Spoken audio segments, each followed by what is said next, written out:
Hi, welcome to another episode of Babes in Bookland. Today, my friend Priscilla is back and we're chatting about Bethany Joy Lenz's Dinner for Vampires, life on a cult TV show while also in an actual cult. If you'd like to further support the show, you can subscribe on Apple Podcasts to listen to the extended version of this episode, or find us on Patreon. Let's get to it.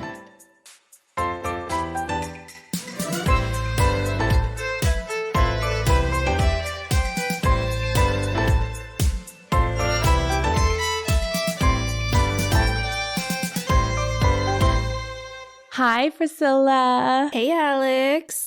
So we're just going to call Bethany Joy Lenz's Joy because that's what she goes by. What did you think of Joy's book? I thought it was actually very, very exciting to read. It was a page turner for me. Mm-hmm. So although it was a memoir, it felt kind of thriller-ish, like what's going to happen next, what's going on, and knowing that it's all true was a little kind of sad, but just also entertaining to read, if that's terrible to say. You're a true crime girly. It's fine. You can admit it. I know. And it's always interesting to read memoirs like this where you're with the character as she's going through these things, making these decisions. You know how it turns out, but like you said, her writing is so good that you still feel stress and anxiety. And there is that small part of you that forgets, oh, Joy herself now is in a really good place. And that's why she was able to write this book. But Lord, did she go through, a hellish experience, a really, really scary, very easy to get sucked into experience. And I think that was the biggest takeaway that I had from her book. There wasn't as much One Tree Hill stuff as maybe I initially thought or wanted. And we'll really get into the reason why. But truly, her book was such an eye-opening experience and a warning for all of us who think that we're too smart to get sucked into a cult because it happens slowly and then all at once. You know what I'm saying? Yeah, it almost feels like everyone's vulnerable and or goes through vulnerable periods of time. So it's really just a moment of vulnerability and they came in and got her. I didn't know, though, anything about this. Did you? No, absolutely your idea. The way she talked about it, where it's like, oh, everyone's talking about it. She's kind of had a bad reputation. I think that's why I did enjoy it, because this was all such a shocking story for me. I had absolutely no idea that she was in a cult ever. I know she talks about at one point that the rumors start blowing up on like the One Tree Hill message boards online. And I was like, that is such old tech. But honestly, like we're huge fans of this show, especially at the start of it, but we weren't online discussing things. Yeah. So, and we weren't in Hollywood at this point either. I forget what night it was on. It was just that thing to watch on that day. What was the other show? The OC? The OC, yeah. Okay. Both of those, One Tree Hill, the OC, were our jams. Okay, let's get into it. So this book was published in 2024, and this is her dedication. This book is for you. Okay, so we'll start off with our quick topics, or our quick bites if we're going to go with the vampire theme. All right, girl, when she quoted Buffy right off the bat, I got so excited because Buffy is one of my favorite shows. You are a huge fan. I'm a huge fan. And so this was her quote. Angelus, no weapons, no friends, no hope. Take all that away and what's left? Buffy. Me. Oh, it like gives me chills thinking about that right now. I need to rewatch that show. That was just me having some Buffy love. Next quick topic. Shout out to substantial_sky4056 on Reddit, where they listed all of the vampires that Joy used in replace of the actual names. There's a character, Harker, and this is Jonathan Harker from Dracula. The character Lucy is also from Dracula. Mina Harker is also from Dracula. Lestat from Interview with the Vampire. And you read that book, right? Recently? Very recently. Yeah, did you like it? I loved it. It was a fantastic story. Pam is from True Blood. Ed, they said Edward Cullen from Twilight. Kurt Barlow from Salem's Lot. Abe Lincoln Vampire Hunter, which maybe is a stretch, but I don't care. I'm here for it. Martine Bancroft. And who knows if she made these name connections. I mean, she had to have thought of this, right? Like, it's genius. That literally, I did not catch that at all. Me neither. Yeah. No, totally. I mean, Edward Cullen, that would have been maybe the one that I put together, but I love it. Okay, next quick topic. So I love Joy and her Hallmark movies. She's so good. She elevates every Hallmark movie that she's in. I haven't seen her in a Hallmark movie. Okay, well, let me give you a list, but also please everyone check out A Biltmore Christmas because my friend Annabelle is in that as well. And truly, I'm not just saying this because my friend is in the movie. That movie is better than Hallmark. That's a really good one. And she really is a fantastic actress. She writes a lot about having a lot of close calls, and she could have very easily, instead of being on a cult TV show, been, I think, a movie star actress, had certain things just gone a different way. Mm-hmm. But she really, really, really is good, and she elevates all the material that she's in. Next quick topic. the Disney Princess Personality Quiz. So Joyce always felt super connected to the Princess Belle, and she'd always wanted to play that role. She actually got a chance to play Belle on Broadway, but her cult family encouraged her to pass on the opportunity because at that point, I think they were feeling like she was loosening their grip on her, and so they wanted her to come home to them between seasons of filming One Tree Hill. And so she does. She passes on the opportunity to play Belle on Broadway, and clearly that's a huge regret for her. And that part was super heartbreaking because you know how deep she was in it to make that choice. But she writes about taking the Disney Princess Personality Quiz, and she gets Aurora, which is Sleeping Beauty, which I thought that's kind of ironic, you know, because in theory, right, she was sleeping through all these red flags. Who did you get? I had to just look it up right now. I got Vanellope von Schweetz from Wreck-It Ralph. What? I know. I'm not going to lie. I was a little sad because I'm like, I didn't get a classic Disney princess. And what do they say about her? And she's literally a child. She is a child. Right? She's the one from Wreck-It Ralph, yeah, right? Yeah. It says, you are strong, fun, and an absolute legend on the racetrack. I mean, I guess Mario Kart, I am a legend. You know what, girl? You are strong and fun. That's so true. You're always up for an adventure, and you approach every challenge with positivity and curiosity. You're our hero. I was like, okay. Oh my God. I love that. It's kind of cute, right? It's really cute. It's really cute. I got Snow White. Interesting. And my Snow White did not have any of the cool explanation when I took it. It was just kind of like, you like to do chores with 7 little men. And I was like, what? Oh, was that probably like, when do you like to sing? And it's like during chores or something? I did. Yeah. That's so fun. They're like, oh, you're Snow White. Like, oh, okay. That's really funny. We will link this Disney Princess Personality Quiz in the show notes because it's hilarious. All right. Our last quick topic is One Tree Hill. So Joy played Haley James, later Haley James Scott. Spoiler alerts for any of you that haven't watched the show. You're like 10 years too late. Which character did you relate to the most on One Tree Hill, P? Oh, I loved Peyton. I mean, I loved her big hair. You loved her, but were you a Peyton? You know, I wasn't, but then I feel like if I had to pick one, it would be her because I feel like I saw a little bit of me in each of them. Yeah. I was very, very social. Like Brooke. Yeah. I was also very nerdy like Haley and was just focused on just chill. And then Peyton was kind of in the middle, like artsy. I wasn't really artsy, but she was just a person in the middle that was cool, but also always wanted to do the right thing. There was a cool factor about Peyton too. She didn't care what other people thought. Yeah. And she was a little angsty. And I feel like you had some like undercover angst in high school a little bit. I definitely had some angst, lots of angst, but I wasn't, she was just so creative. Yeah. Like artistic. You weren't like really like writing poetry and listening to old records and stuff like that. Yeah. What about you? I think I was very much a Haley for sure. Yeah. I mean, we all wanted to be Brooke, right? But like none of us were. Okay. Let's dive deeper into Joy's memoir. So we start at the prologue. Joy starts her memoir describing the moment that she realizes she needs to get her and her daughter Rosie out of this family that she's in. And okay, like I said earlier, she renames all of the actual real life people we think characters, vampire characters from vampire books. We will be using the names that she uses or the descriptors that she uses and not the real life people, but you can find these people for yourself. It's really not that hard to Google it. Okay. So her husband has a really bad temper, and she writes, my husband's father had encouraged his 3 sons from a young age to take out their aggression against women on the drywall and the furniture. And he set the example himself, right in front of the woman if needed, Les would coach, so she can see how passionate you are about her and see how controlled you are not to harm her in spite of the fact that she makes you so angry. And boy, Joy continues, did I make my husband angry. Everything I did, said, thought, my very existence, it seemed. There's so much to unpack there. Like, what the absolute fuck?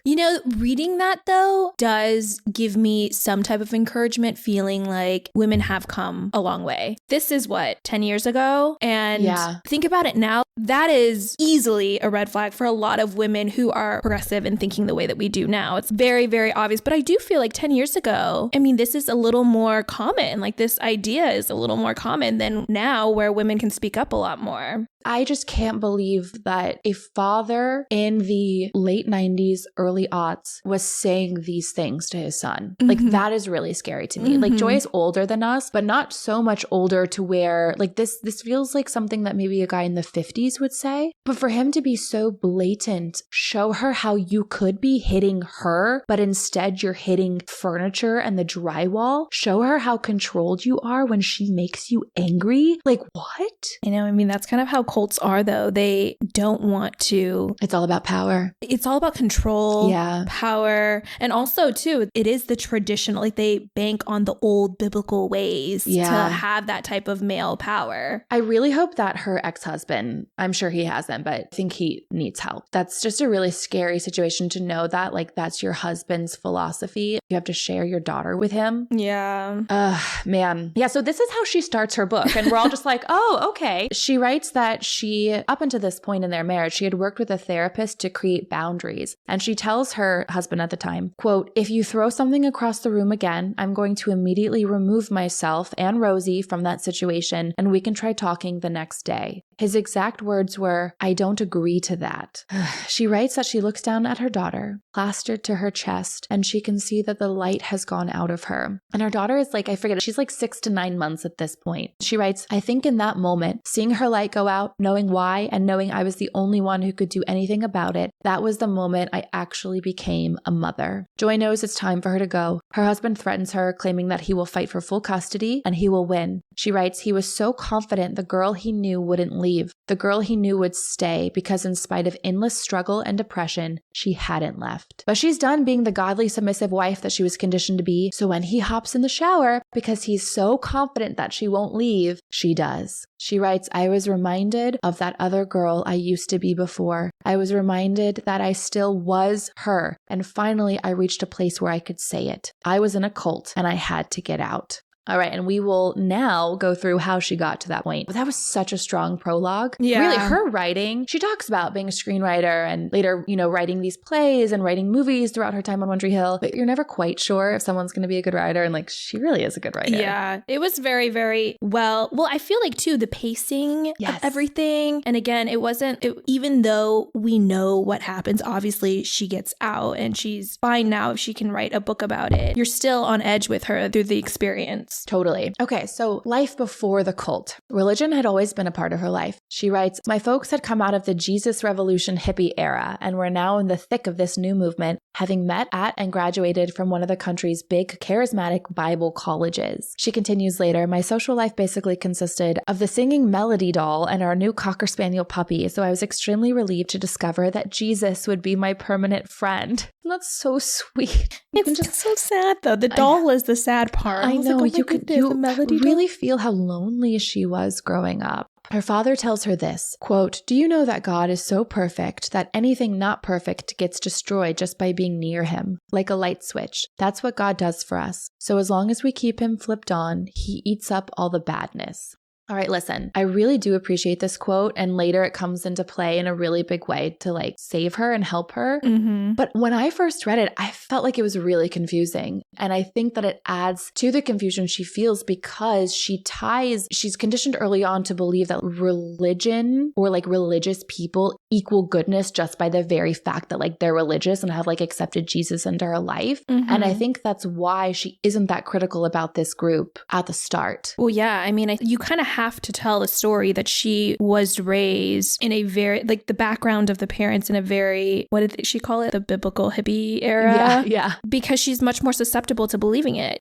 She's believed many parts of what she's being told later in life already. So it sets the foundation of why she is manipulated into a cult. Like, it's not as simple as, oh, she's just weak and vulnerable. It's like, no, I mean, her entire life was built around this belief. So they're not that far off. Right. With their messaging. Yeah. And it also goes to show how easily Christianity is weaponized because I think especially young women and especially young people are in a lot of churches taught not to critically think about what they're being told, but just to accept it and believe it. Right. And especially when she writes about how, Jesus was her only friend. Like it is this beautiful thing for her that you don't want to think too hard about it sometimes, about what you're being told. Yeah. Well, you're so young too. You don't even know how to think about it. Totally. And honestly, what her dad is teaching, I find to be very innocent in a sense. Like God is light. God is positivity. And even bad things, if they just accept God, he or she will bring light into their life. That's kind of what I was getting from it. But again,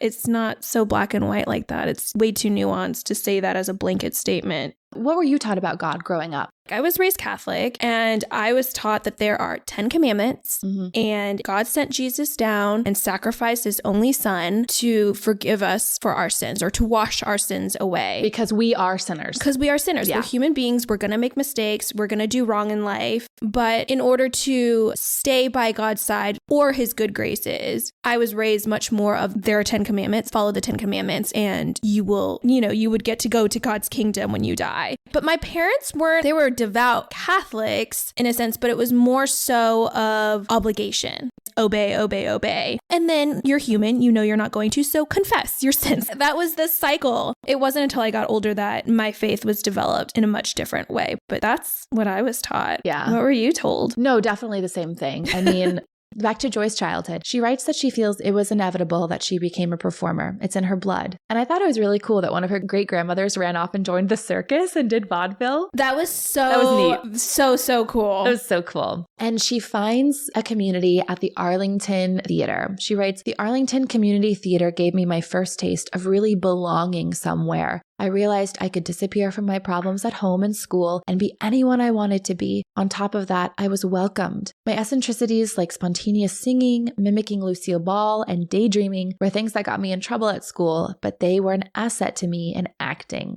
I really, really resonated with that. As a theater kid myself, I don't think I'm as theater kiddy as some of the people we went to school with and grew up. I don't, spontaneously bust into song, but I can be a little dramatic. It's fine. And that was one of the big things that drew me into theater was the escape into the character, that I could step out of Alex and her problems and her thoughts and her worries and, into a whole different world that was magical or enchanting or just different. You know, nowadays it's not really about the escape anymore and it's more about the storytelling process. I just love telling stories. Was there something because she writes about how theater was where she finally felt like she could be her authentic self. Was there something in high school? Was it choir? You know what I'm saying? No, it's interesting. I had to think about this for a while. Something that seems like such a simple question, but I didn't really have that extracurricular hobby or anything like that made me feel seen. I think in my household, I was never going to be seen by my parents. And so since I was little, it was always I had this foundation of knowing that I wasn't going to be seen. So I had to see myself. And I think at a young age, I really, really had to work on that. Obviously, I had my sister who I felt completely understood and seen by. So by the time I'm older, I wasn't seeking to be seen or heard because sadly, it's almost like I'm already used to not being seen or heard and I can just fulfill that for myself. It was more of I don't ever want other people to feel this way. I want to make sure I see and hear anybody and everybody that I can or just be kind to everyone. And I think that I saw that question. I was like, oh, wow. I never really thought about that, but it's kind of been my entire life. Yeah. It was never I didn't have an outlet to be seen or heard. It was always more of I want to create an outlet for others to be seen and heard, truly.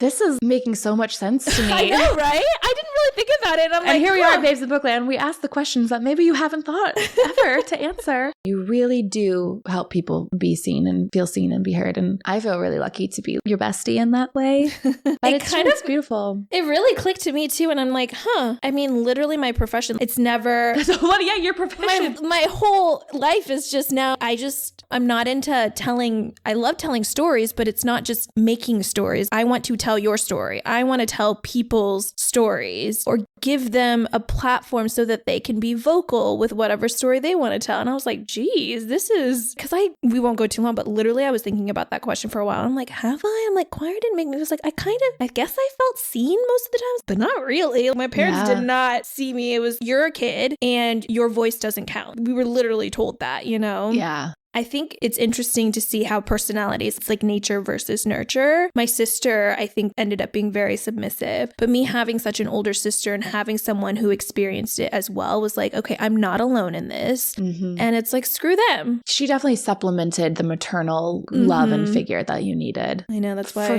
For all of us at times, for sure. It's funny because we went through a period of time where we were so codependent, and then my sister is much old, like 5 years older. And so she went through a phase where it's like, no, she's not codependent. I was like, it's just me that's codependent now. She's good. It's just me. Okay, so Joy books her first on-camera role on this Christian...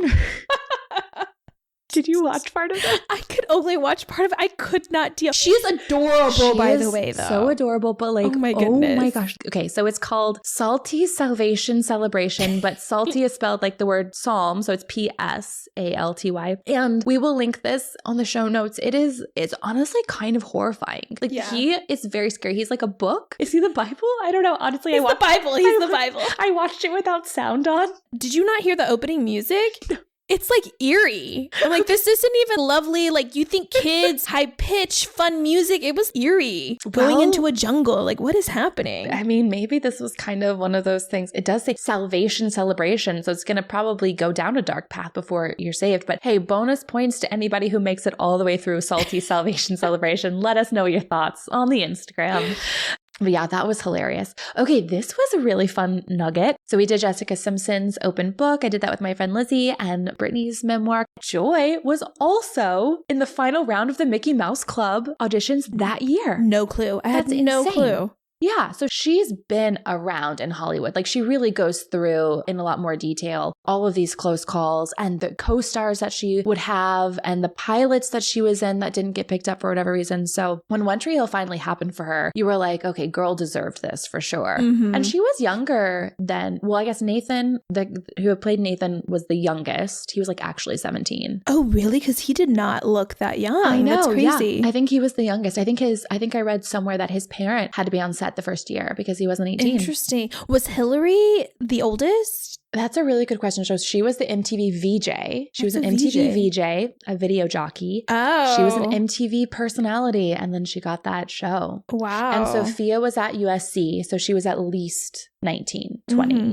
We really don't get a lot of One Tree Hill stuff here. The most we get is actually Paul Johansson, who played Dan, who was like the bad guy for a really long time. Let me look up who this Paul Johansson... He was Nathan's dad. Oh. Yeah. He kills Keith. Yes, he kills his brother in the high school shootout episode. Forgot about him. He is the bad guy. He's the baddie. And, I guess we'll get into it. We'll get into One Tree Hill a bit more. They're close? So he was the one that she talked about grabbing dinner. She was the one that was her bestie on set, right? I mean, I wouldn't even say she had a bestie on set, but it seemed like he was the guy that she spent. Oh my gosh. I just pictured someone else. I didn't even Google it, but now that makes me even more sad because he's so much older. He's so much older. It's like this, she's seeking this father figure. For a father figure because she had cut her own out of her life at that point. Yeah. Okay.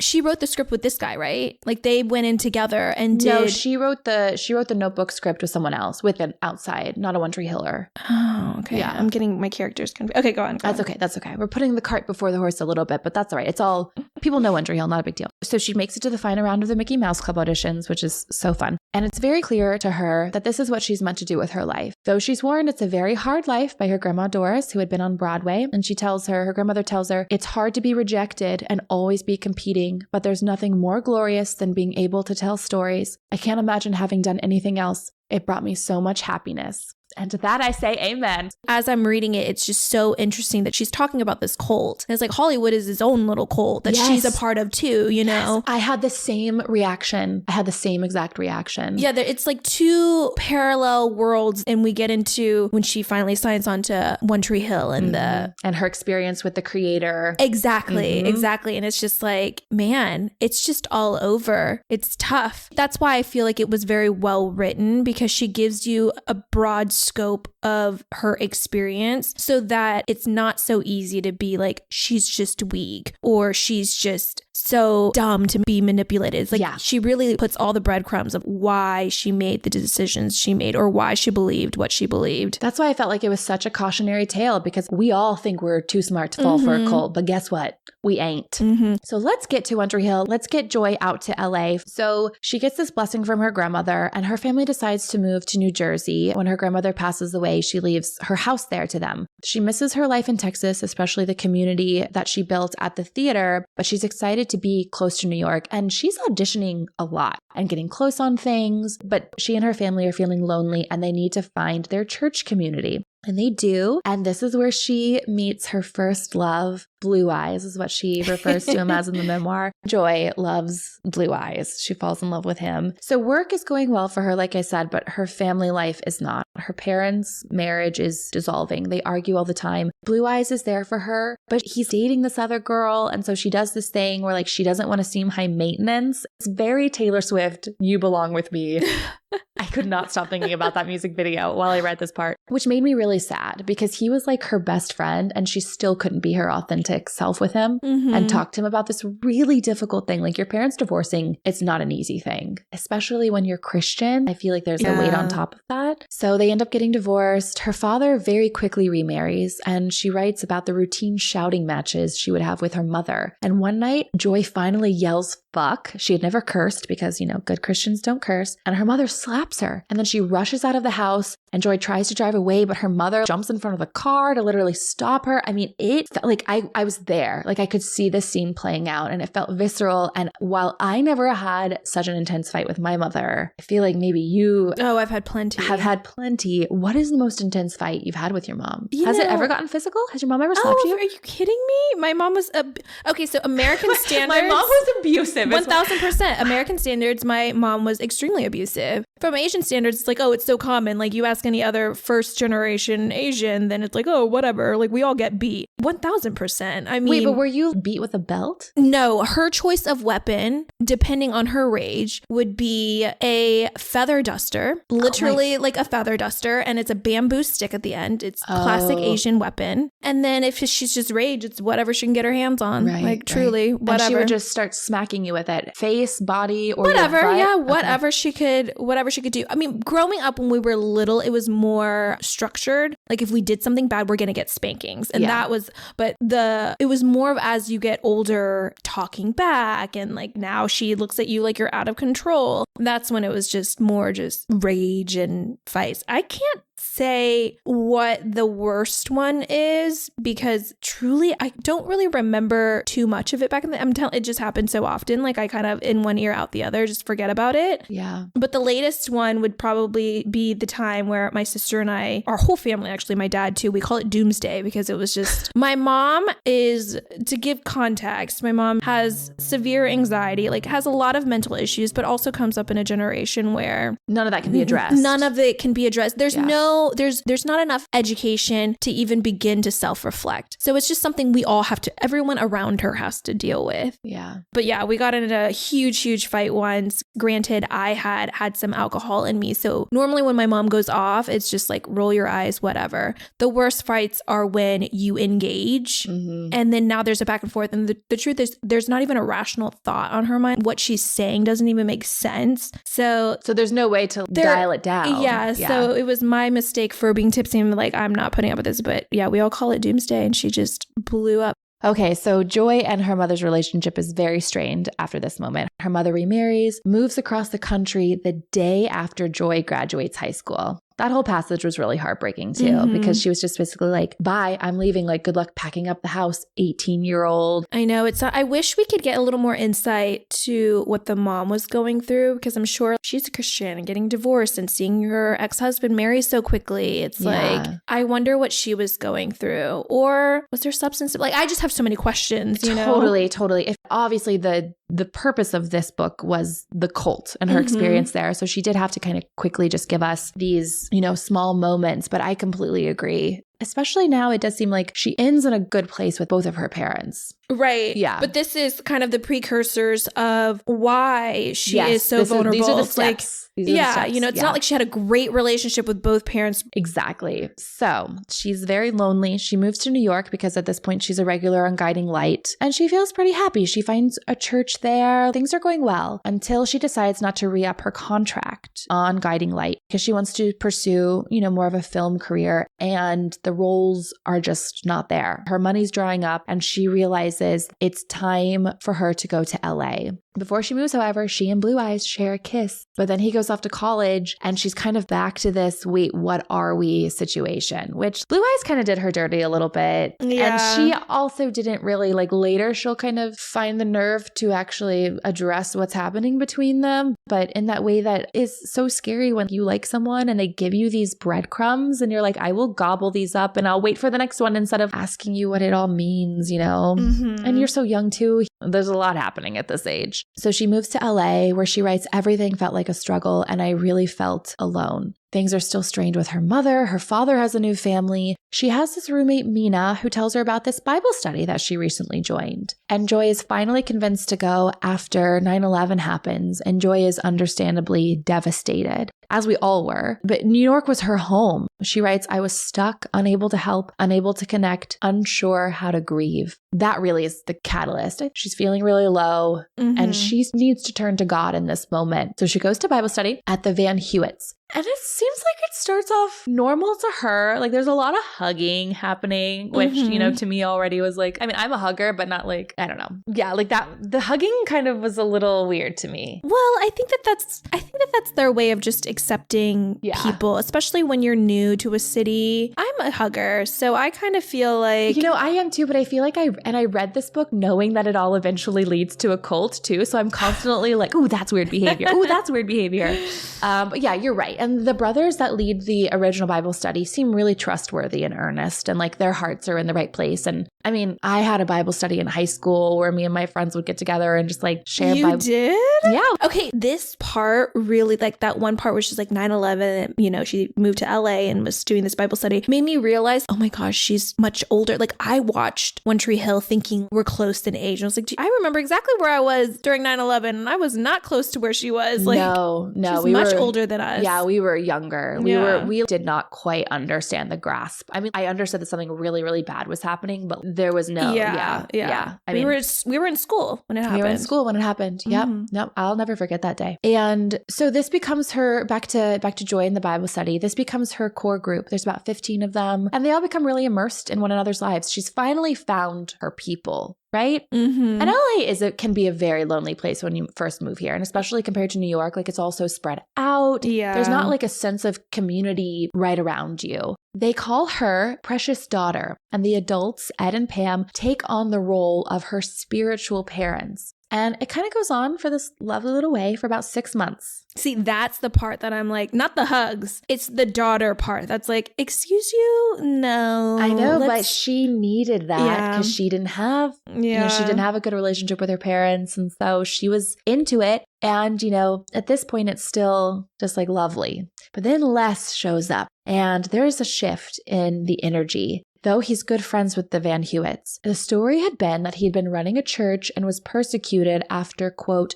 doing his best to get a congregation out of the rigid mindset of structure and religion. And his family's run out of that town. Joy has this immediate bad reaction to him. Hello, instincts. But she very quickly tells herself that she's just being pretentious and needs to be more accepting. Plus, Ed tells her that Les used to pastor with the pastor from her beloved New York church. And so she's like, oh, okay, he must be good, right?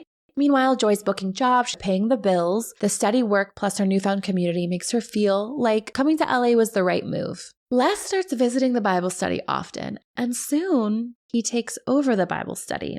She writes that nobody really seems to notice, and Joy learns more about Les, that he was a sniper in the Marines, and apparently he was so good that they asked him to train the whole platoon when he was only a private first class. So the lies are coming, they're starting, right? We're all just okay. He starts to give all these lessons and ways to live, and I mean, that's what pastors do. And he tells one girl to, quote, love the negativity out of her brother. And you can choose what you receive being said to you. Don't allow someone to lie about your identity. If someone wants to label you against the loving truth of who you are empowered to make the declaration, I don't receive that. It doesn't matter who they are, a stranger, a parent, don't accept that. What are your thoughts on that? I feel like this is the perfect transition into a cult because it feels very empowering, truly. Like, I mean, in the context of that example, it was not, because I think this girl was talking about how her brother was annoying her or something, whatever, but it wasn't that great of an example. But in terms of someone saying like, don't let someone else's negativity define you, it's like, you're right. I can be sure of myself. I can be confident. But those are kind of knowing that this is a cult, that these are the stepping stones to add more control and manipulation. And that's where it gets tricky because it's a fine line. You don't have to receive it from strangers, friends, family. It's like, this is why people need a sense of community. You need close people, whether that's family or chosen friends or chosen family. I mean, it's like you have to have people that you trust who to call give you out. Exactly. The brutal honesty, to construct whatever you want to call it, constructive criticism. But you need times to self-reflect. That is literally what growing is, you know, is challenging yourself to be better and to just not listen to anyone and be like, I am me. That's very egotistical. But there needs to be a balance. Like there are other times where it's like you can't be swayed by just anyone talking to you, you know? Sure. So this is such an interesting one where half of it is so great, but then you see how he like slides the parents, siblings. It's like, well, wait, when you, depending on your relationship with them. Well, and especially he'll go on to be like, and accept me. Well, it's also, I can tell you what your truth is. And it's also like, oh, but you're the father now? Like you're the father that I need to listen to? It's just weird. A lot of the stuff that you were just saying too, now that we know, obviously, and have finished the book, it's just so hypocritical where he wanted to leave because he wanted to break the rigid structures. And it's like, bro, what are you doing? No, he is a master manipulator, this person. I mean, he's still, if you Google him, you will find his counseling services, which she kind of brings up later. And he's got no credentials to do that. But because he's a pastor, there's like a loophole. There's like a money management firm that he owns. It's like a talent agency too. It's very weird, dude. It's very weird. And I completely agree with you. I feel like in a vacuum, so many things that a lot of pastors say are beautiful. And like this idea of self-empowerment and own your truth. And honestly, it made me think, would he say the same thing to a trans person? Because that feels very hypocritical if you're saying this to a cis straight person. But like, would you encourage a trans person to own their truth? Because Christianity doesn't do that. So it's so confusing. And yeah, especially just like reading this, knowing what we know, everything that he says, I'm just like, ooh, what do you really mean? Like, what are you really trying to do here with this? Were you able to find this guy online? Because I would love to see a photo of this person. I'll show you. I'll show you later. We will not be doxing him on the show, but I'll show you. Les tells Joy that she's been viewing herself as second best and she needs to realize she's gold. Which again is beautiful. And like you were saying, right? She's getting close to these things and her confidence is kind of getting shot. So to have somebody say, hey, value yourself. You are number one. You have to believe it. I mean, that advice takes you really far in the business. It does. Like I remember when I was, first auditioning, my managers would be like, you just never want to seem desperate. Throw your sides away as soon as you leave the room. In college, our teachers would tell us, book something right after your audition so you have that to look forward to so that you can just put your audition out of your mind. Oh, interesting. I know, it's like really good advice. Now everything's on tape. But yeah, so much in life is believing you can do something, right? And like giving yourself that confidence. But again, the entire time I was just like, he's love bombing her, which is step one of a cult. That is why this subject matter is so nuanced, because there's no black and white textbook. Here's how there kind of is. Here's how you can tell if you're in a cult. But by the time you're in it, all these steps have already been taken,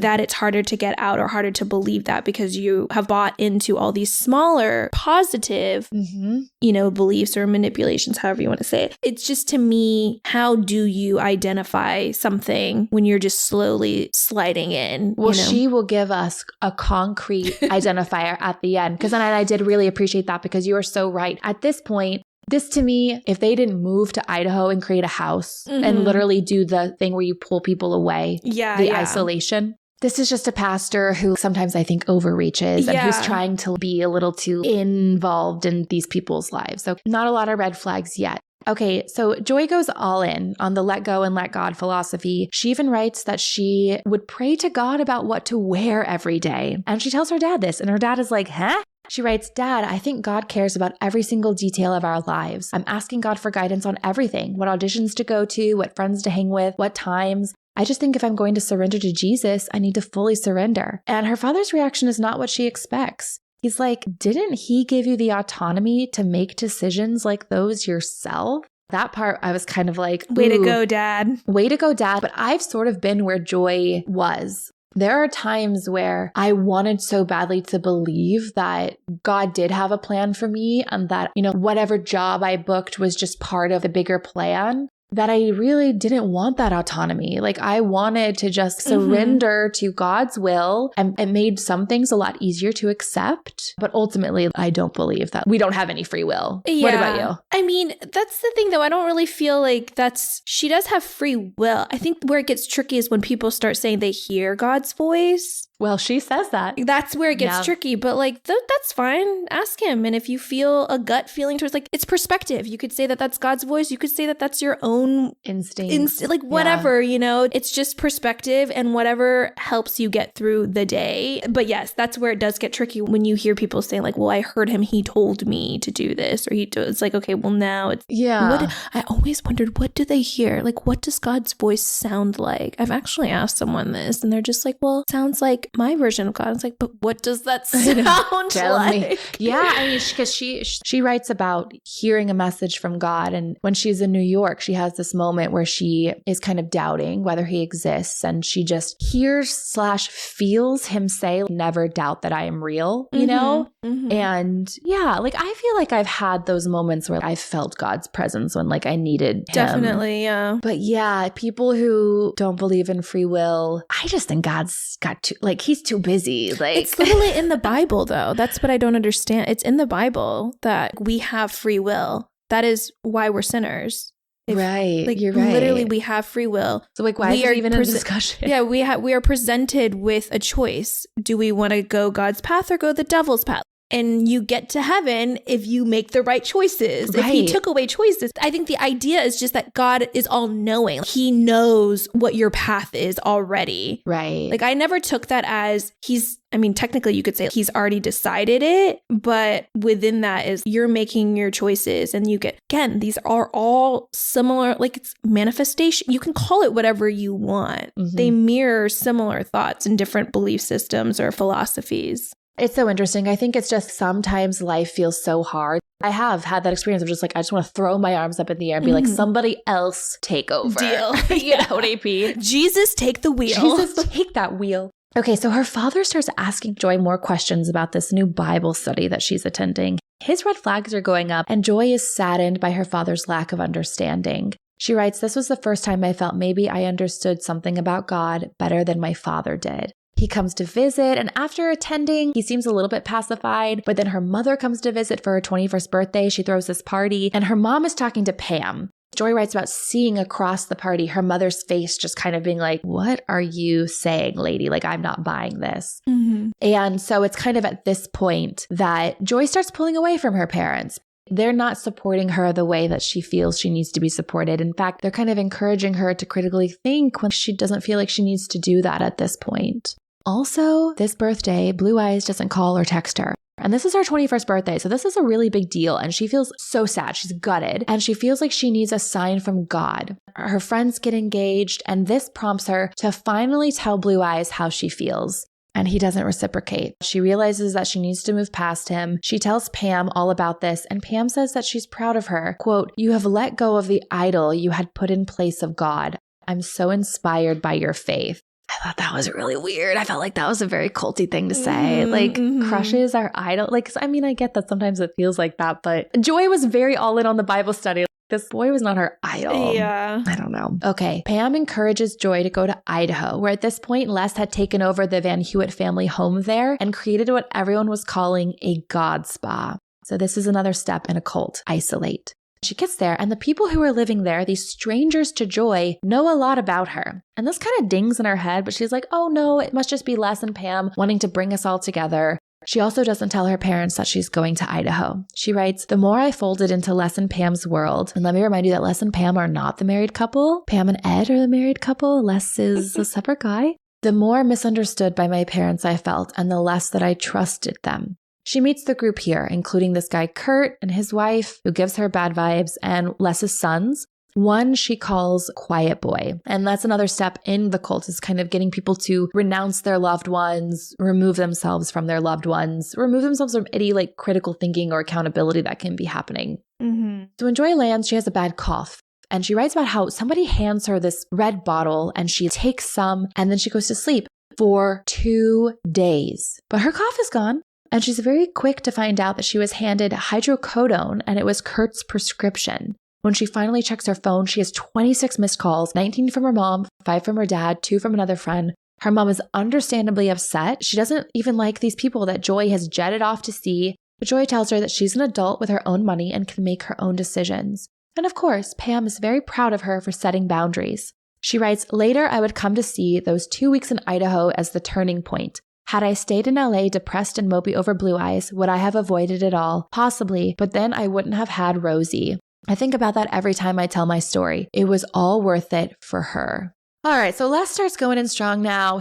He deems himself Joy's spiritual authority. She writes, "I wish it had occurred to me in that moment to ask him one question. Who has spiritual authority over you?" But she doesn't. She just smiles and accepts it.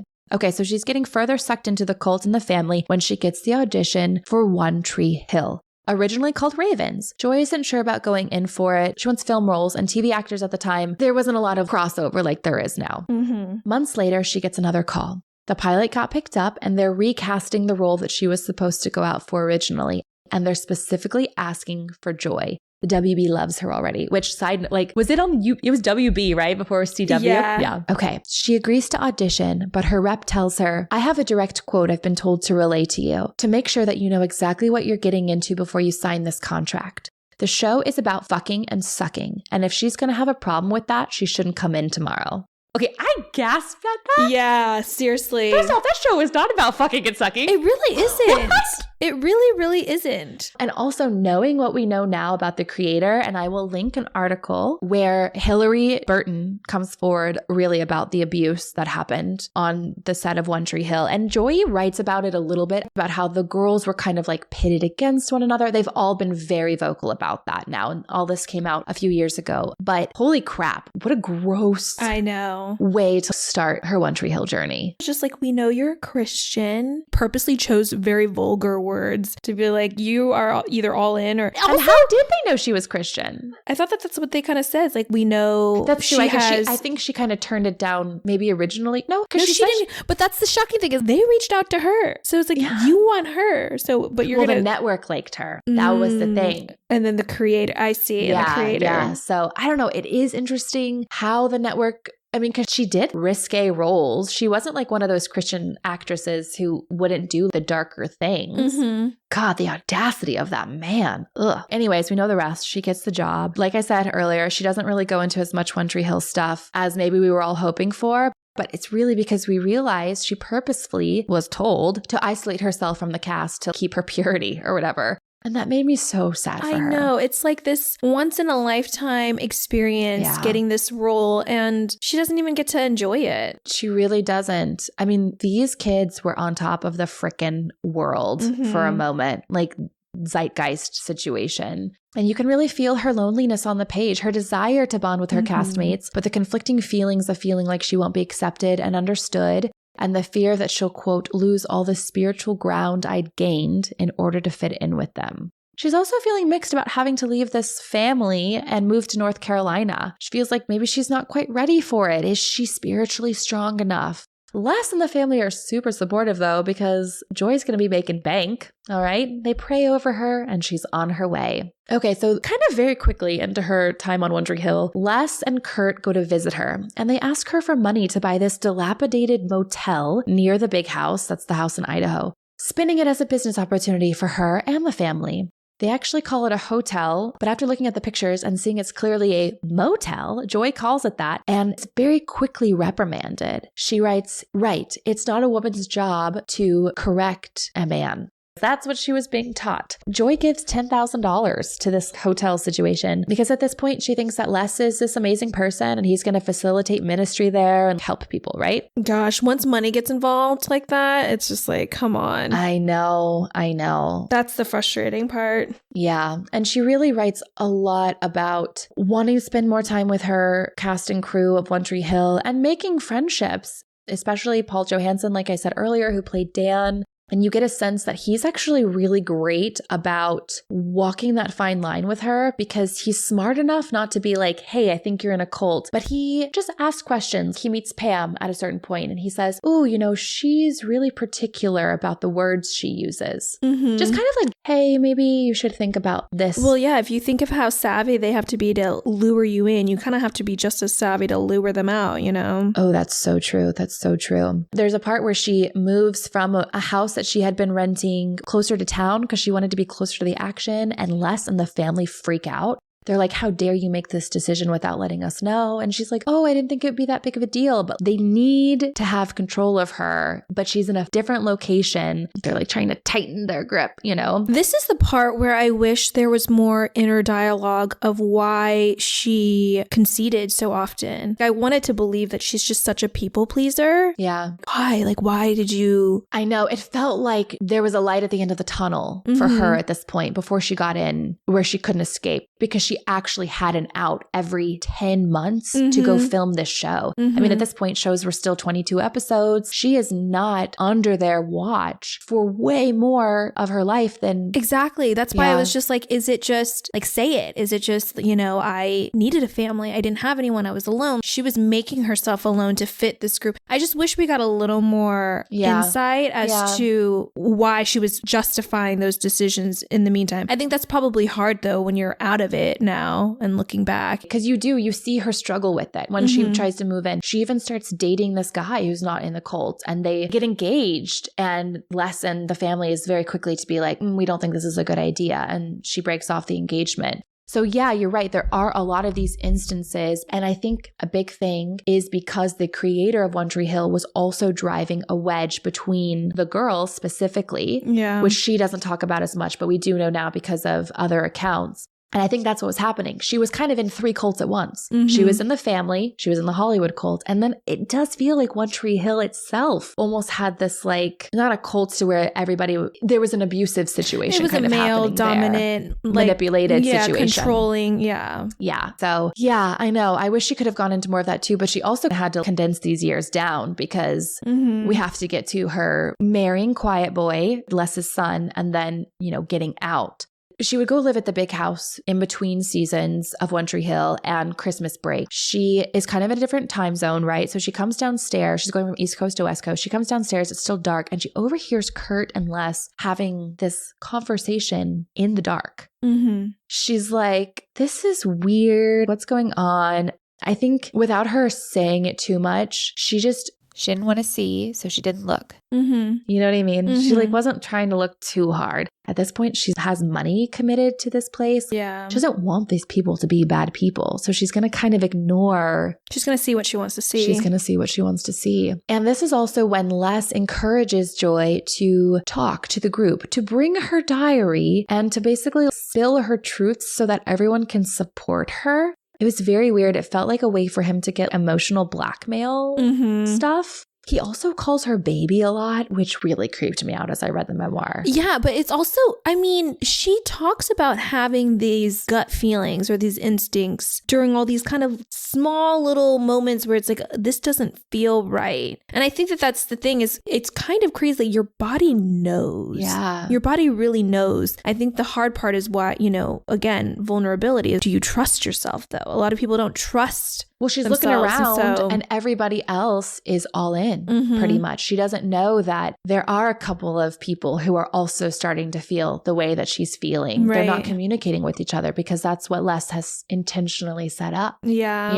And she does have this female figure, Pam, who is just as much a manipulator as Les, who's just all in on it too. It's just a very confusing situation for her to be in. During this clandestine conversation, Kurt and Les are talking about this one woman who's sort of asked asking too many questions and they're like, oh, she's bipolar and her husband is too. And this is one of the brothers that was leading the OG Bible study. And she overhears one of them say that kind of independence can open up a door to give the enemy a foothold. Basically, critical thinking can ruin everything for less. And Joy doesn't quite know what to make out of this conversation, but she definitely feels uneasy, like you said. But she feels uneasy about the woman and her husband. She writes, I hate that my suspicion automatically landed on them rather than the obvious devious scheming of Les and Kurt. And then this is where she gets into talking about she like has to read her journal to everyone. And this happens for hours. And it's just this emotionally exhausting thing. And all right, she's still very sucked into this cult, this family. After the failed engagement, she's leaning on Pam even more to make decisions for her. Again, she's being made to feel like she is not able to make the right decisions for herself, right? Like they jump in on her about this fiance, they jump on her about moving. So she's like, okay, you guys know best. I'll just let you decide for me. Meanwhile, she's been asked to go on the One Tree Hill concert tour. Okay, remember when the music from the show? I did not know. She was a singer. I did not know that there was a concert tour. I remember that the music was a really big thing, especially when Haley, the character, is like a singing artist and goes on tour with Tyler Hilton. And that's exactly what this is mimicking, this concert tour. She's asked to come to a couple of the stops on the tour. She's bonding with Tyler Hilton, having a good time. And then he kind of starts pulling away from her. And he's like, yeah, so, my manager was like, maybe I really shouldn't be seen with you because you're in a cult. And she's like, what? No, I'm not. And I love that he's just kind of like, yeah, you're in a cult, so I probably shouldn't be seen with you. Yeah. I can imagine. Wait, is that the first time someone just calls it out to her? That's my recollection. Yeah. Interesting. But that's when the word and the rumors and the whispers start really happening. It's on the message boards, like I said. And she writes about walking into a room on set and everybody kind of getting quiet. A lot more stuff happens. We don't have time to get into all of it. The motel ends up failing. Les and Kurt want to buy a restaurant and they use Joy's money to do that. Pam and Les open this counseling service, like I said, even though none of them have the credentials. People start coupling off, leaving Joy to feel even more lonely. And so she ends up settling for Les's son, Quiet Boy. She doesn't call him Quiet Boy in the prologue, but as soon as she introduced him way back at the beginning of the memoir, when she first goes to the Idaho house, I was like, ooh, that's the one you're going to end up with, isn't it? And she never, because it's Les's son. She never talks about him being attractive or even nice. Well, she did start having a crush on him, remember? I think because she will it was because he was quiet and she was more just like curious. And also I think it was by default. I don't know if you've ever been in this situation where like everyone pairs off and is like, he's kind of like the one left. You're like, I guess he's kind of cute. Totally. She's like convincing herself. I can see it. Leading up to their wedding, she starts getting really depressed and she starts really questioning it. Pam, of course, is like, oh no, don't you, like, this is God's will. And she's basically told emotions will fall in line, God first. I thought that was really sad. And also like Pam acted as her mother at the wedding and her own mother was just a guest. That was very, very sad. She writes about people in their family getting emails from past parishioners of Les's warning them all about him and his cult, but Les always had an explanation as to why this person or that person was out to get him with all these lies. She writes, these warnings only fed the us versus them narrative that I needed to believe. I was too far in. I'd sacrificed too much by now to start doubting. There you go. There's that reflection that you needed, that introspection. She's pot committed. She's literally, she's like financially pot committed too. Okay, wait. This is her ex-husband? Is that him? Yeah. Uh-huh. Okay, he's not unattractive. Okay. I pictured in the book someone completely different, I guess. You're right. He's not why. I could see if somebody like that has a personality, could definitely get. Yeah. But his personality seemed to only be anger and quietness. So at this point, Joy is just going through the motions. She writes, every step of the way, I kept thinking something would click and suddenly it would all feel right. This is her relationship with Quiet Boy, but it never does. At one point, Joy talks to Harker and his wife, and these are the two that are kind of questioning the family and the cult about being unhappy. And when Quiet Boy hears this, he forbids her from interacting with them because he has spiritual authority over her in the household. And she pushes back on this and he's like, why won't you just obey me? I love that she actually uses the word ugh. And the word obey stops her in her tracks. She starts laughing at this absurd situation that she's found herself in, but she's not really sure what to do because divorce is not an option, Les steps in and says that Quiet Boy is coming back to Idaho with him because at this point he had moved to North Carolina with her because they're married. She writes, later, as I learned more about cults, I could come to understand that Les likely proposed this separation in the hope that by separating us physically, he eliminated the possibility of me ending the marriage out of sheer exhaustion. But being told in so many words that you're so difficult to be around that your husband has to literally live on the other side of the country to manage being married to you was a pretty severe blow to my self-worth. This, I imagine, Les also expected. Since I had been growing more confident and defiant, this move knocked me back down into longing for validation. Yeah, Les doesn't want to lose her. She's their money pot. Yeah. You know what I mean? And we will find out just how much of a money pot very soon. So this is another really sad part. You kind of brought this up earlier. She writes about developing her own projects because her husband started being very vocal about what she could and could not do. And she writes this apparently amazing musical version of The Notebook. I would love to see this, I know, by the way. I know. And she had set it up for herself to be Allie. But then when it comes time to actually do the showcase, I forget what's the word. What is it? The previews to do the show and invite the Broadway producer so that, hopefully a Broadway producer would get on board. Quiet Boy says that she can't play Allie because Allie has to kiss the male co-star. And she's heartbroken, but obviously she's worked so hard on this musical that she just wants it to happen. And later she'll kind of put two and two together that her reputation of being involved with a cult was one of the swaying decisions for the studio that owned the rights to The Notebook not to relinquish those rights to her so that she actually could pursue this as a real show because they didn't want The Notebook to be associated with a cult. That's so sad. Yeah, I feel like she didn't even realize how far reaching these rumors were, which is kind of crazy because I definitely didn't hear them. Come on, we're in Houston, Texas. We're the last to hear everything. But no idea. It was kind of weird. It was it felt like a weird undercover Hollywood secret because there was nothing in the tabloids or anything, right? Yeah, maybe there was, but this industry is much smaller than you think. So I'm sure just word gets around and people are like, oh, no. It's just sad to see because she was seeking so much love and validation, this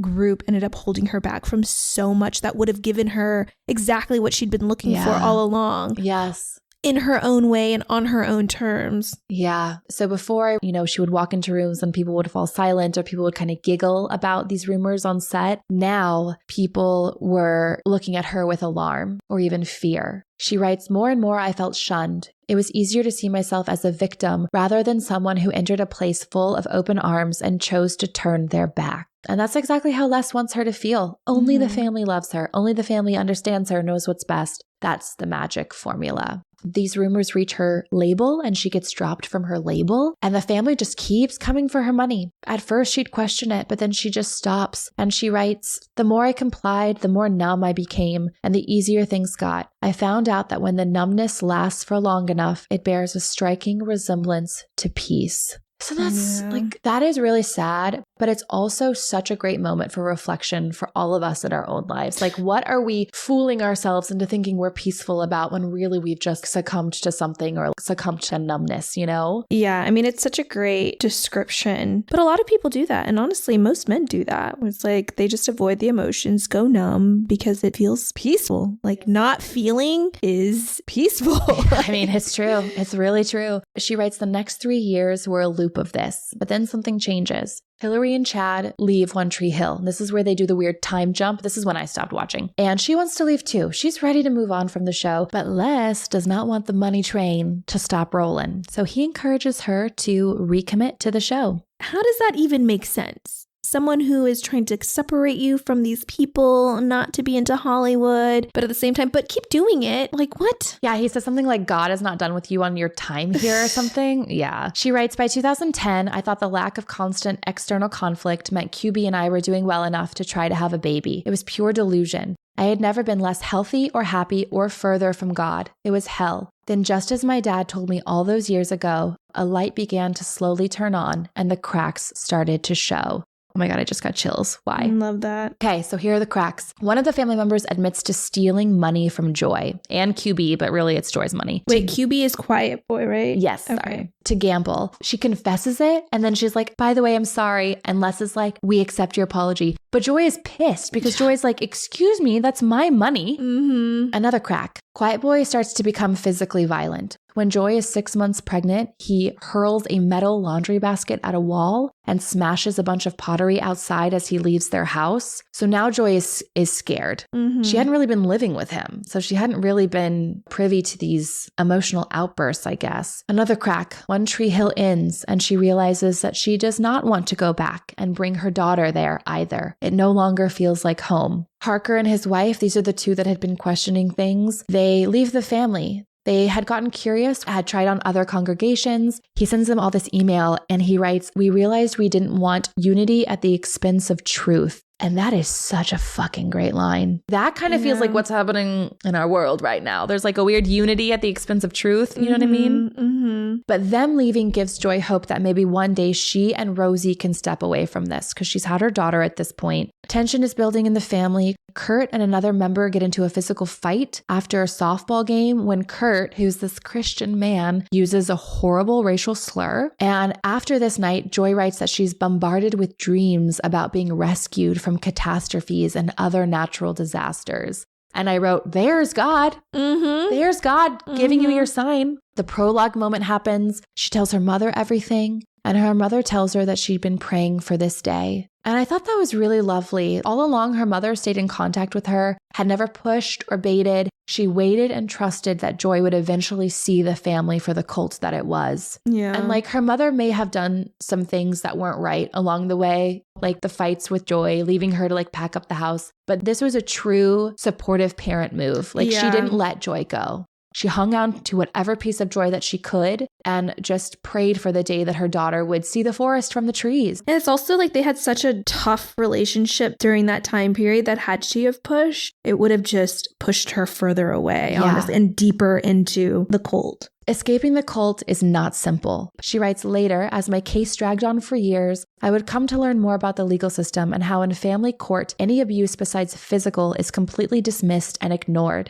There's even less sympathy for cult members. Hey lady, you're a grown-up. If you wanted to turn over your autonomy to some sociopath leading a little religious club, that's on you. That part really bummed me out. I understand it because evidence is a physical thing. Yeah, there's no tangible evidence to prove manipulation. Yet we know so much of it exists. It feels like there's got to be a way to get that shit in there. It's recordings or, like you really got to go after them. But when you're genuinely manipulated, you're not thinking to do any of that stuff. So. No, you're really not. Because by the time you're getting out, you're out. That's the part, though, where it's like the money. The money is what she could get. And that's what pissed me off in the end, that she didn't get the money. I know. But oh my God, does her dad come through for her? This was amazing. Her father had spent years compiling evidence against Les. She writes, after I cut him out, I thought he'd simply try to forget about me and move on with his life. Instead, he devoted his time to studying cults, learning how they worked, and chasing down any information he could find out about Les. While looking at it all, she realizes how gullible and naive she'd been. I mean, it gets really dark. There are allegations of sexual misconduct against Les. She writes, it was page after page of emails, letters, newspaper clippings, all about how Les had wrought destruction in the lives of everyone who came into his path. My dad mapped out a timeline. He had compiled lists of known associates and those with one terrible story after another. All these years, he had been planning for this day. This is how we get this motherfucker, he said. Oh, I loved it. It's from one of these people on the list that her dad had compiled that she learns about a woman named Alice. Alice tells her how Kurt had taken her to the lake, given her medicine for a cough. She passed out for an unknown number of hours, and she only remembers waking up naked in a bathtub with Kurt over her. Ugh. Alice tells Les about this and is sent back to live with Kurt and his wife because Les felt Kurt had a repentant heart. Joy hears this story and she's like, holy shit, something really bad could have happened to me.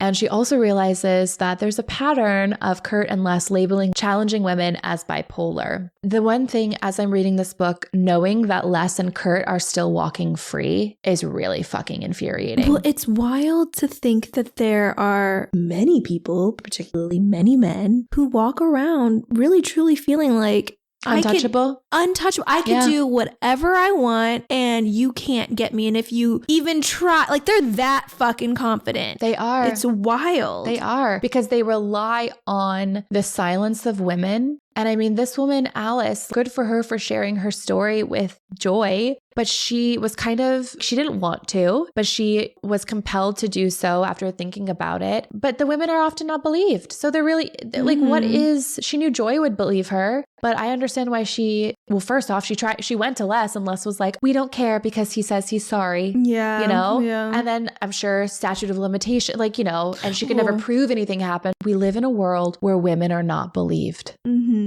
It just takes really strong, courageous women like Chanel Miller. I did an episode about her memoir, Know My Name. And these women are incredible to come forward because they risk and sacrifice everything. And to what end? Mm-hmm. So, sometimes it's just inner peace. That's it. If that, that's it. I mean, inner peace for one thing, but your inner turmoil for everything else. Yeah. I mean, it really takes men being allies. Like that's the only way this could truly change, You're so right. So it takes 3 years and roughly $360,000, but ultimately the judge gives Joy full custody of her daughter. That part is done. But she still wants to try to get her money back. She writes every day of those 3 years was emotionally exhausting. And of course, Joy's own relationship with God takes a major hit. We talked about this earlier. She writes about yelling, "Fuck you," into the sky. She writes, on I went as anger took over my whole body. I was sweating and crying and yelling. She collapses and then she hears it. Never doubt that I am real. So I took that, and especially if you read her at the very end of her acknowledgements, at the back of her book, actually, she writes like a dear reader. She has not given up on her faith with God. She still has a relationship with him, which I'm glad for because that has always brought her peace. Mm-hmm. And I'm glad that Les didn't take that away from her. Right. Yeah. And I'm glad that she realized that that was not God. A separate thing. Yeah, completely separate. Ultimately, the uphill battle and cost of trying to get her money back proves to be too much. Besides, Joy realizes that she had her daughter, and that's all that mattered. So the epilogue finds Joy reconnecting with old friends, going to Hollywood parties. She writes about a conversation that she has with someone who remarks that they went to one of those churches for a while, but wasn't stupid enough to fall for it. And Joy asks her, would you call a woman in an abusive relationship stupid? This person says no. And Joy's like, yeah, why? And after thinking about it, the woman says, maybe they think they deserve the abuse, or they don't understand they're being abused because they believe what the guy is telling them. They probably see the best in people and think eventually things will get better, right? They have to believe that the pain is worth it in the long run. Like there's some great redemption on the other side. And Joy's like, that's exactly it. I actually really loved that moment. Mm-hmm. I felt like it was a really strong moment for Joy. She holds her hand to the fire and she's like, no, tell me why you think I'm stupid, Joy writes this, she is just saying out loud what most people thought. But rather than discourage me from sharing my story, it showed me how important it was to continue to do so. The only way people change their perception of abuse survivors is if they are challenged, if they hear what it's really like from someone who experienced it, rather than have the usual cult stereotypes and cliches reinforced. She continues, the less tabloid-friendly truth and the reason I am now so willing to tell my story is that cults can come in multiple guises, and anybody can fall for one. It just depends on your blind spots. There's one indisputable way to identify a cult from one characteristic they all share. The notion that anyone who does not agree with the group's beliefs or choices, who expresses concerns, who simply dares to ask questions, is deemed unsafe. It has to be us versus them. In a cult, it isn't good enough for you to say, I love you, but I disagree with you. You must affirm my choices and my beliefs. Only then can you be considered safe. In a cult, safety means agreement. So that's how she tells us. That's how you can tell if you find yourself in a situation where you are not allowed to disagree, to challenge the power, the authority. If you are told just to fall in line and comply, you might be in a cult. Yeah. And I love that she gave a specific way to really think and look. She herself admits how hard it can be to ask those questions and to face up to those challenges because, like she writes, once you're committed into something, you want so badly to believe that it's right. Yeah. That's Joy's memoir, Dinner for Vampires. It's such a great title. And the word cult is being thrown around a lot these days in relationship to the current administration. There's the QAnon cult that people subscribe to. In a country that's so divided as ours, where there really does seem to be an us versus them mentality, Are there ways that you try to bridge that gap? Are there any solutions that you're trying to be a part of moving forward? My philosophy forever ago is pretty relevant now, in a sense of just people just want to be seen and understood. We don't all have to agree, but the division is from both sides these days. Everyone is just so extreme and passionate, but also they are more focused on being heard than listening. And I think that that's ultimately why everything is just so divisive. Everyone's screaming to be heard and no one's actually listening. Her book really did help me reflect on this idea that vulnerable people get caught up in a belief system sometime, and they get so caught up in it that it has to be the right way. Mm-hmm. And it's too scary to think that you're wrong after a certain point. I think that Joy's daughter kind of saved her life. Oh, here 100%. Because it became not about her anymore. And if you don't have that in your life to like help, break you out of something. Yeah, I think the world does need more love and compassion. And I love what you said. Everyone's screaming and no one's listening. I think maybe being a part of the solution is to try to listen. And it can be hard. And especially if you do come across people who like you view as like Joy, right? Who you view as somebody who's in a cult and has these beliefs where you're like, how can you be so stupid, naive, crazy, insert whatever here to believe this? Just remember that they're searching for something to be seen, to be heard. And if you can provide that for them, maybe they'll no longer need that from this other thing. I think anytime religion or Christianity is weaponized against a group of people or an individual, or anytime critical thinking is weaponized against a group of people or an individual, that's kind of cult-like to me. It's like it's not always so easily identifiable. Well, thank you, Priscilla, for chatting about Joy's Dinner with Vampires with me today. I loved our conversation. Lots of stuff to unpack in this memoir. And there was a lot more that we didn't get to. Everybody check it out. Okay, I love you, P. Bye. Love you. And thank you all so much for listening. If you enjoyed our episode today, please share it with a friend, maybe a fellow One Tree Hill lover, and rate and review the show wherever you listen. That really helps new listeners find us. Next week, we have our bonus episode, the movie that inspired my name, Flashdance. That one will be available for subscribers only, but you can also purchase it separately on Patreon. In December, our very first episode will be Michelle Obama's Becoming. My friend Jamie drops by the podcast, and if you've listened to any of her other episodes, you know that she brings a lot of thoughtfulness and a lot of wisdom. It's a great one to start off the last month of the year. And until then, have a great week.